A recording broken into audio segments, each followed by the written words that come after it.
परभणीहून जिंतूरकडे जाणाऱ्या कंटेनरच्या चाकाखाली चिरडल्याने परभणी येथील दुचाकीस्वार माधव शिवाजीराव वल्लेकर वय 22 वर्षे राहणार धार रोड परभणी या तरुणाचा जागीच मृत्यू झाल्याची घटना सोमवार दिनांक 25 मे रोजी दुपारी 1:30 घडली।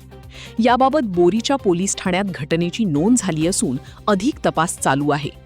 जिंतूर तालुक्यातील बोरी येथे शिवनिर्मल मंगल कार्यालयासमोर ही घटना घडली। अपघातातील कंटेनर MH68W1850 परभणीहून जिंतूरकडे जात होता।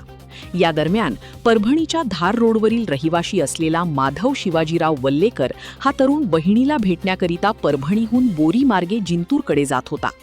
याचवेळी सदर तरुणाचा कंटेनरच्या मागच्या चाकात चिरडल्याने दुर्दैवी मृत्यू झाला। मनोज ठाक, जनशक्ती, जिंतूर।